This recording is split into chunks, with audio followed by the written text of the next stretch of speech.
All right, let's look at vocabulary for polynomials. We're going to look at some familiar graphs, and then we're going to look at some polynomials. So our first graph, this is a quadratic. Let's look at our end behavior. As x is getting smaller, our y is going up, so that's positive infinity. And as x is getting bigger, y is still going up, so that's positive infinity. We have 1, 0 here at 1. But since it's bounced it off, we count this as a double root. So that makes going to make our factor x minus 1 squared. It's called a double root when it bounces off like that. All right, what's a turning point? See how we go from being a decreasing interval to an increasing interval? So that means this graph has one turning point. And since it's a quadratic, it has a degree of 2. All right, lead coefficient. By looking at the graph, we can tell if our a is positive or negative. When we look at the right-hand side of the graph, since the right-hand side of the graph is going up, we know our a is positive. And in this case, it happens to be positive 1. All right, so what's my hk? This is a quadratic, so it's 1, 0. So that means my equation is y equals x minus 1 squared plus 0, but I don't need the plus 0.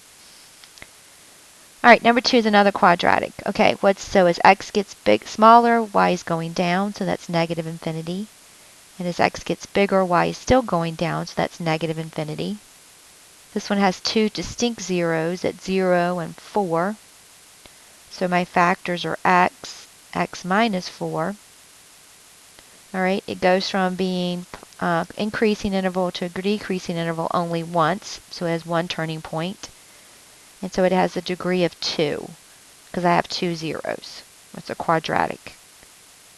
All right, should be noticing that it starts to try to notice a pattern between the number of turning points and the degree.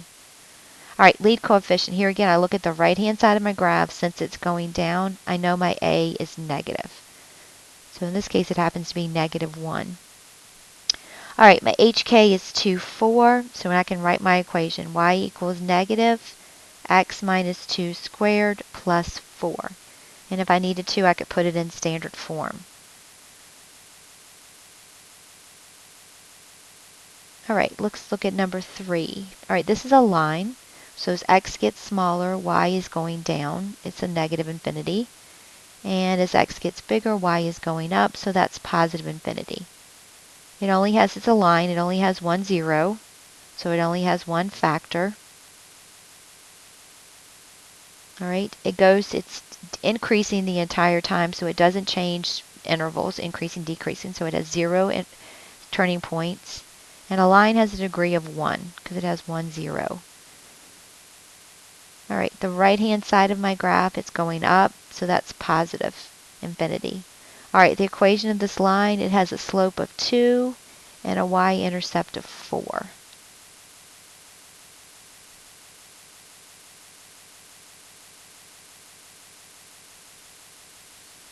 All right, number 4. All right, in behavior, as x gets smaller, y is going up, so it's getting bigger. And as x gets bigger, y is going down, so it's negative infinity. There's a 0 at 1, so my factor is x minus 1. Here again, it's only decreasing, so it has 0 turning points.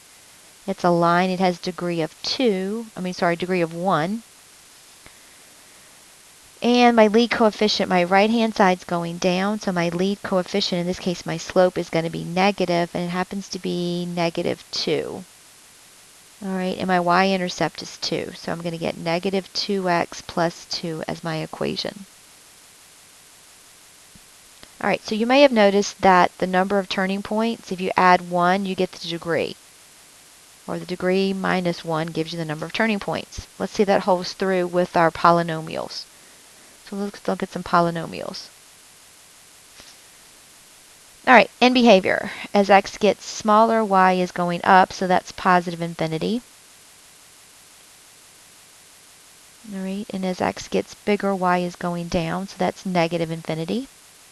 We have 3 zeros at negative 3, negative 1, and positive 2. So that means we have 3 factors, x plus 3, x plus 1, and x minus 2. All right, turning points. We go from negative to positive to negative. So we have 1, 2 turning points. All right, our degree. It touches the x-axis in 1, 2, 3 spots, so our degree is 3. So it looks like that relationship's holding true. All right, the right-hand side of my graph is down, so I know my lead coefficient is negative.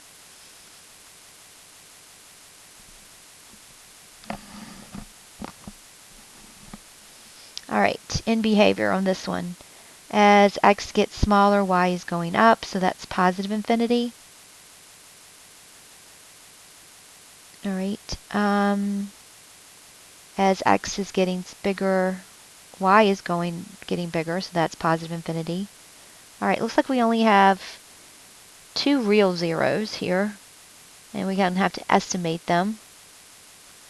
It looks like we're about, what, negative 2.8, maybe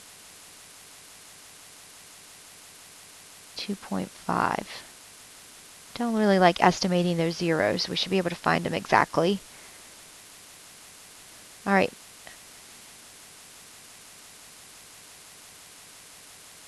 So my factors here are going to be kind of hard to get. I'm going to skip over the factors. Let's look at the turning points. It goes from decreasing to increasing to decreasing to increasing. So we have 1, 2, 3 turning points,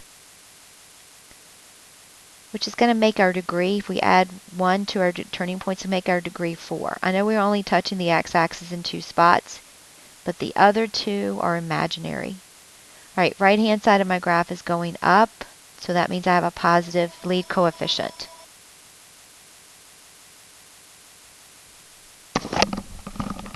All right, let's see. Okay, in behavior, as x is getting smaller, y is going down, so that's negative infinity. As x is getting bigger, y is going up, so that's positive infinity. All right, so it looks like we have a double root at 1, count it twice, and then another 0 at 4. So our factors are x minus 1 squared, and then x minus 4. All right, turning points. We go from increasing, decreasing, to increasing. So 1, 2 turning points. So our degree is 3. All right, our right-hand side of our graph is going up, so our lead coefficient is positive. So we need to get some summary information from this. So what we've noticed. If the degree is even, like 2, 4, 6, 8, and our a is positive, then that means our end behavior that both ends are going to be going up. So if our degree is even and our a is negative, they're going to follow in the same direction. They're both going to be going down. All right, odd degrees means they're going in opposite direction. If a is positive, the right-hand side of the graph is up, and the left-hand side of the graph is going to be down. So as x approaches negative infinity, y is going to approach negative infinity. And as x approaches positive infinity, y is going to approach positive infinity.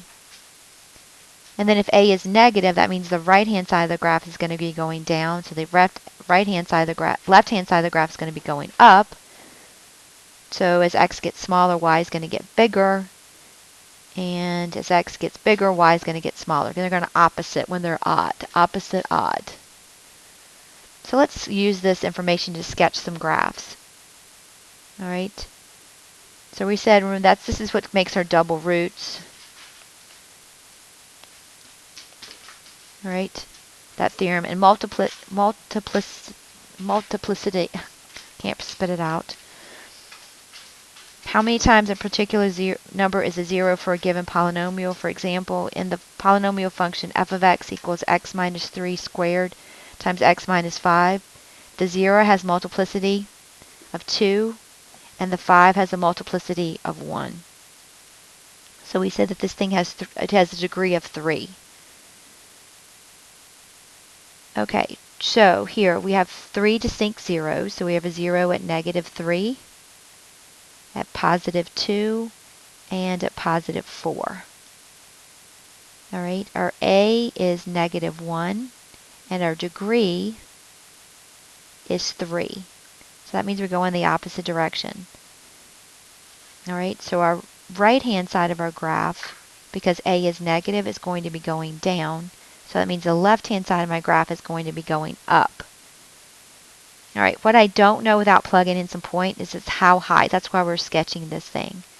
I know it's going to have a y-intercept of what? We can multiply out -3, -2, and -4. So it's going to have a y-intercept of -24. So I know it's going to be hitting down here somewhere at -24. All right, so it's going to come around. It's going to turn around, come down here to hit -24. I don't know exactly how low it's going to go. And then it's going to turn around and exit through the -3. All right, B, this is a double root, so it's going to bounce at -2.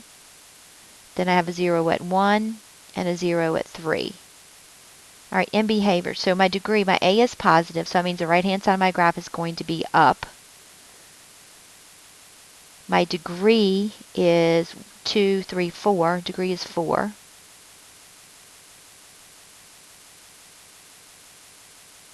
All right, this time, what is my y-intercept going to be? 2 squared is 4 times -1 times -3. That's going to be 4 times 3, so it's 12. So somewhere up here at 12, I know I'm hitting. All right, so it's coming in, it's turning around, coming up in here, hitting 12. Doesn't have to be a max at 12. It's going to turn back down and bounce, and because it's even, I know it's going to be in behavior, is going to be up, up. So there's my sketch. All right, what's this one? It has a degree of 3. It touches at 0, and it has a double root at 4. So my degree is 3, and my A is 1. So I know it's going to, so it's bouncing here, so it's going to have up on the end.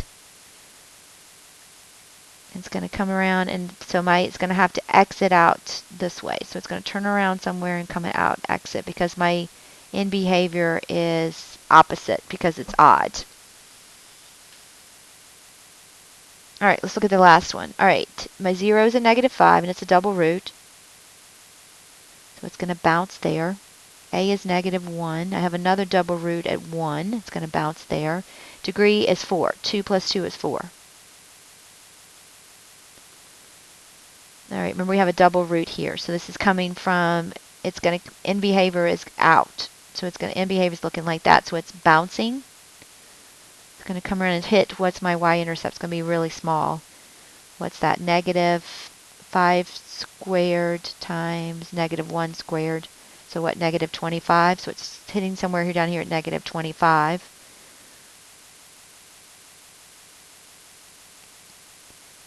All right, and my in behavior, so they're both going down, so it's going to bounce over here.